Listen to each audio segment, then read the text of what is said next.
Hey guys, welcome back to tech with Abhino episode number 48. കഴിഞ്ഞ വീഡിയോയിൽ ഞാൻ വലിയൊരു മിസ്റ്റേക്ക് പറഞ്ഞിട്ടുണ്ടായിരുന്നു. അതായത് ഹോണർ ഫോൺസിൽ ആൻഡ്രോയിഡ് സപ്പോർട്ട് ഇല്ല എന്നുള്ളത്. ശരിക്കും ഹുവായി ഫോൺസിലാണ് അത് ഇല്ലാത്തത്. പറഞ്ഞു വന്നപ്പോൾ അങ്ങനെ മാറിപ്പോയതാണ്. Sorry for that. അപ്പോൾ ഞാൻ അതിൽ ഏറ്റവും കൂടുതൽ കമൻറ്റ് ആ കാര്യമായിരുന്നു വന്നത്. ഞാൻ റിപ്ലൈ തരാത്ത മെയിൻ റീസൺ എന്ന് പറയുന്നത് അടുത്ത വീഡിയോയിൽ പറയാം. കാരണം എല്ലാവർക്കും കമൻറ്റ് കൊടുക്കേണ്ടി വരും, റിപ്ലൈ കൊടുക്കേണ്ടി വരും. അതുകൊണ്ടാണ്. അപ്പം എല്ലാവർക്കും തെറ്റൊക്കെ പറ്റും. എനിക്കും ഒരു വലിയൊരു തെറ്റ് പറ്റിപ്പോയി.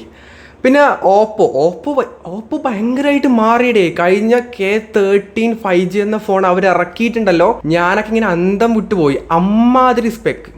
ഒരുപാട് കാര്യങ്ങൾ കുറവുണ്ട്, പക്ഷെ നമുക്ക് ഓപ്പോ എന്ന ബ്രാൻഡിൽ നിന്ന് ഇതുപോലൊക്കെയുള്ളൊരു ഫോൺ വരുമ്പോൾ നമ്മളത് പറഞ്ഞേ പറ്റൂ. അതായത് സ്നാപ്ഡ്രാഗൻ്റെ 6 Gen 4 chipset, 7000 mAh battery, 120 Hz വരുന്ന AMOLED display, 3.1 storage, dual stereo speakers, IQ ഒക്കെ ഇല്ലാത്ത കാര്യമാണ്.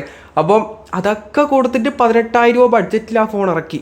അത് ഓപ്പോക്ക് വേണമെങ്കിൽ ഓപ്പോയുടെ നോർമലി ആയിട്ട് ഓപ്പോ K സീരീസ് അല്ലെങ്കിൽ ഓപ്പോ ഒരു 35,000 രൂപയുടെ ഫോണിൻ്റെ സ്പെക്കാണ് ഈ ഫോണിൽ വരുന്നത്. അപ്പോൾ ഓപ്പോക്കും നല്ല ഫോൺസൊക്കെ ഇറക്കാൻ അറിയാം. അപ്പം ഇതുപോലെ ഇനിയിപ്പം വിവോവും ഓപ്പോ ഒക്കെ പണ്ട് ഒരുപോലെ ആയിരുന്നു. പക്ഷെ വിവോ ഒരുപാട് മാറി. പിന്നീട് അവരുടെ ആ ഒരു T സീരീസൊക്കെ വന്നതിന് ശേഷം വേറെ ലെവലായി. ഇനിയിപ്പോൾ ഓപ്പോ ഇതുപോലെ K സീരീസിൽ വേറെ ലെവലായി കഴിഞ്ഞാൽ ഉണ്ടല്ലോ, നല്ലൊരു കോമ്പറ്റീഷൻ ആ റേഞ്ചിൽ വരും. ഇപ്പോഴത്തെ K13 ആ റേഞ്ചിലെ ബെസ്റ്റാണ്.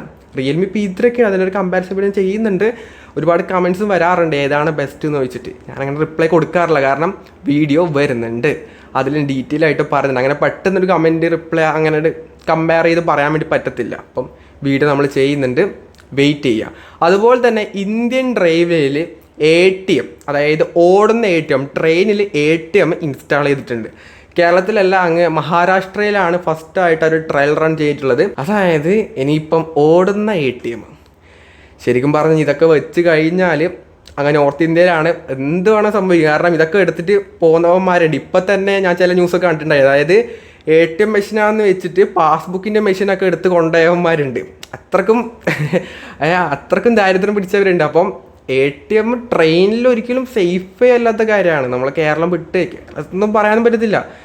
ഒരു അൺസേഫ് ആയിട്ടുള്ള കാര്യമാണ് ട്രെയിനിൽ പോകാമെന്ന് പറഞ്ഞത്. അപ്പം അങ്ങ് നോർത്ത് ഇന്ത്യയിൽ എന്ത് വേണമെങ്കിലും സംഭവിക്കാം കേട്ടോ, ഇങ്ങനെ ATM ഒക്കെ വെച്ചിട്ട് പോയി കഴിഞ്ഞാൽ.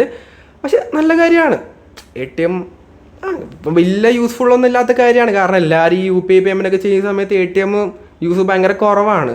ആകെ ഡെപ്പോസിറ്റ് മെഷീൻ മാത്രമല്ല യൂസ് ചെയ്യാറുള്ളൂ. ATM ക്യാഷ് എടുക്കുന്നത് ഭയങ്കര കുറവായിട്ടുള്ള കാര്യമാണ് ഇപ്പോഴത്തെ ഒരു സാഹചര്യം അനുസരിച്ച്. പണ്ടൊക്കെ ആണെങ്കിൽ പിന്നെയും നല്ലതായിരുന്നു, എന്നാലും നല്ല സംഭവമാണ്. പിന്നെ വിവോയുടെ T4 5G എന്ന ഫോൺ കഴിഞ്ഞ ദിവസം ലോഞ്ച് ചെയ്തിട്ടുണ്ടായിരുന്നു.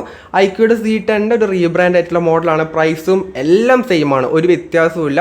അതിൻ്റെ വീഡിയോ നമ്മൾ ചെയ്തിട്ടുണ്ട്, ഒന്ന് ചെക്ക് ചെയ്ത് നോക്കുക. മെയിൻ കുഴപ്പമായിട്ട് പറയാനുള്ളത് സ്റ്റീരിയോ സ്പീക്കേഴ്സ് ഇല്ല എന്നുള്ളതാണ്. എല്ലാം വീഡിയോയിൽ പറഞ്ഞിട്ടുണ്ട് കേട്ടോ. പിന്നെ CMO ഫോൺ 2 Proയുടെ ഡിസൈൻ ഫുള്ളായിട്ട് തന്നെ അവർ റിവീൽ ചെയ്തിട്ടുണ്ട്. ഇതിന് മുമ്പേ ക്യാമറ മൊഡ്യൂളൊക്കെ ആയിരുന്നു റിവീൽ ചെയ്ത്. ഇപ്പം ഇതാണ് CMO ഫോൺ 2 Proയുടെ ഡിസൈൻ. അവിടെ വലിയ മാറ്റങ്ങളൊന്നുമില്ല, ഒരു ക്യാമറ വന്നു, ചെറുതായിട്ടുള്ളൊരു വ്യത്യാസം, അത്രയേ ഉള്ളൂ. അല്ലാതെ ഒരു വലിയൊരു ഡിസൈൻ ചേഞ്ച് ഒന്നും വന്നിട്ടില്ല. കാണാനൊക്കെ രസമൊക്കെ ഉണ്ട്. പിന്നെ അവരുടെ ആ ഒരു നെത്തിങ്ങിൽ വന്ന എസെൻഷ്യൽ കീ ഈ ഒരു ഫോണിലും കൂടെ വരുന്നുണ്ട്. നൈസ്. വലിയ കാര്യമൊന്നും ഉണ്ടാവാൻ വേണ്ടി പോകുന്നില്ല, എന്നാലും ഒരു കീ കൊടുത്തു എന്നുള്ളത് കൊടുത്തു, അത്രയേ ഉള്ളൂ. പിന്നെ CMO ഫോൺ പറഞ്ഞ സമയത്താണ് നത്തിങ് ഫോൺ 2A ബ്ലാസ്റ്റ് ചെയ്തു. ഇതിന് മുമ്പേയും ഏതോ CMO ഫോൺ 1 ബ്ലാസ്റ്റ് ചെയ്തിട്ട് ന്യൂസ് ഉണ്ടായിരുന്നു. ഇപ്പം നത്തിങ് ഫോൺ 2Aയും കത്തിയിട്ടുണ്ട്. സർവീസ് സെൻറ്ററിലൊക്കെ കോൺടാക്ട് ചെയ്ത സമയത്ത് അവർ പറയുന്നത് ഇത് എക്സ്റ്റേണൽ ഡാമേജ് കാരണമാണ് പൊട്ടിത്തെറിച്ചതെന്നാണ് പറയുന്നത്. എന്നാലും ഇവരുടെ മെയിൻ കാര്യം ഇപ്പോഴത്തെ ഫോണിൻ്റെ ബിൽഡ് ക്വാളിറ്റി എന്നൊക്കെ പറഞ്ഞത് ഭയങ്കര മോശമാണ്.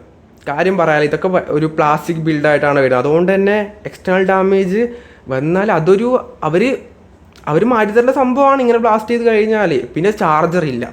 അതുകൊണ്ട് തന്നെ ഇപ്പോൾ iPhone യൂസ് ചെയ്യുന്നവർ മിക്കവാറും ആൾക്കാർ ഈ പറഞ്ഞ ബാറ്ററി ലൈഫ് കുറയുമെന്ന് വെച്ചിട്ട് ഒറിജിനൽ ചാർജർ യൂസ് ചെയ്യുന്ന കുറച്ചധികം പേരുണ്ട്. പക്ഷെ ബാക്കിയുള്ള ആൻഡ്രോയിഡ് ഫോൺസ് അവർ മനസ്സിലാക്കുന്നില്ല. അതായത് ഇവർ കമ്പനി സജസ്റ്റ് ചെയ്യുന്ന ചാർജർ ആയിരിക്കില്ല എല്ലാവരും യൂസ് ചെയ്യുന്നത്. വേറെ ഏതൊക്കെയോ മാട്ട ബ്രാൻഡും കണ്ണിൽ കാണുന്ന പല ചാർജറും വെച്ച് ചാർജ് ചെയ്യുന്നവരുണ്ടാവും. അപ്പോൾ അങ്ങനെ വരികയാണെങ്കിൽ ബാറ്ററിക്ക് എന്തായാലും ഒരു ഡാമേജ് വരും.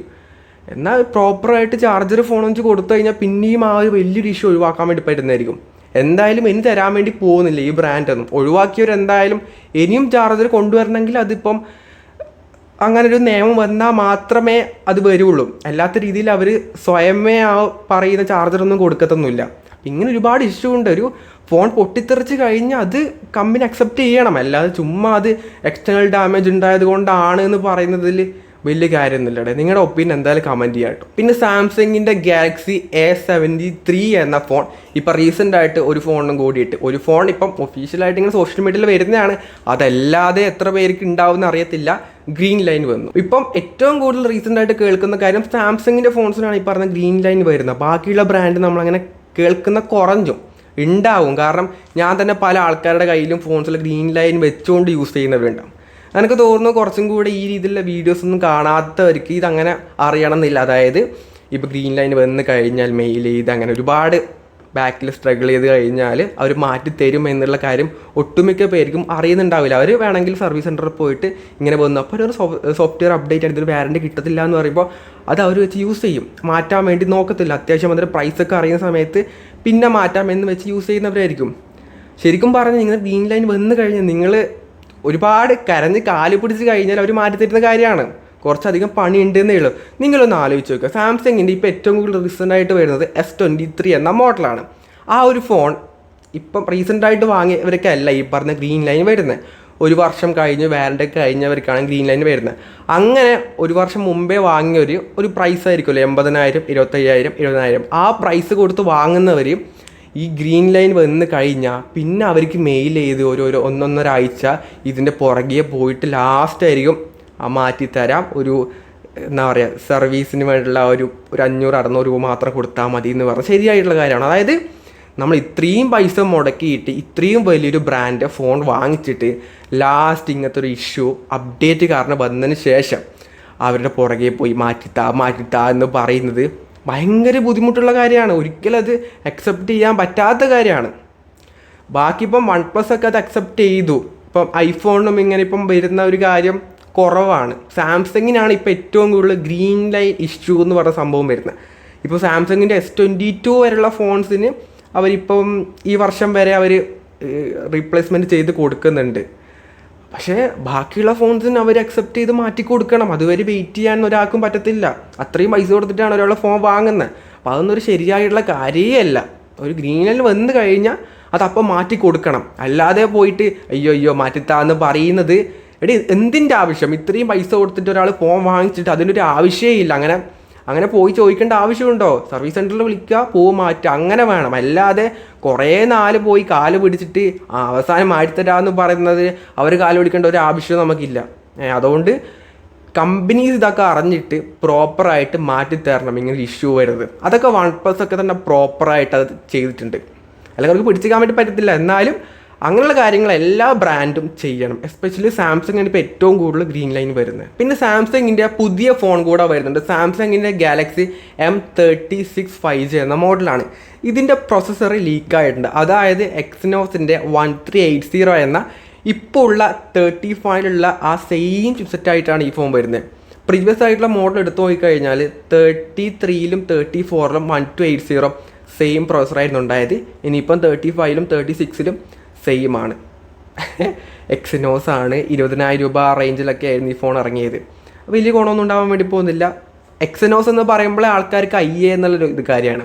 പിന്നെ അടുത്തൊരു കോമഡി എന്ന് പറഞ്ഞാൽ സാംസങ്ങിൻ്റെ S25 FE എന്ന മോഡലിൽ വരുന്ന ചിപ്സെറ്റ് എന്ന് പറയുന്നത് ഇപ്പം S24 FE ഉണ്ടായ എക്സിനോസിൻ്റെ 2400E എന്ന ചിപ്സെറ്റ് ആയിരിക്കും ഉണ്ടാവാൻ വേണ്ടി പോകുന്നതെന്നാണ് പറയുന്നത്. ഇതിൻ്റെ പ്രീവിയസ് ഒക്കെ ആയിട്ടുള്ള മോഡൽ S20 FE ഒക്കെ ആണെങ്കിൽ അന്ന് സാംസങ്ങിൻ്റെ ഫ്ലാഗ്ഷിപ്പ് ഫോണിലൊക്കെ എക്സിനോസ് ആയിരുന്നു ഉണ്ടായത്.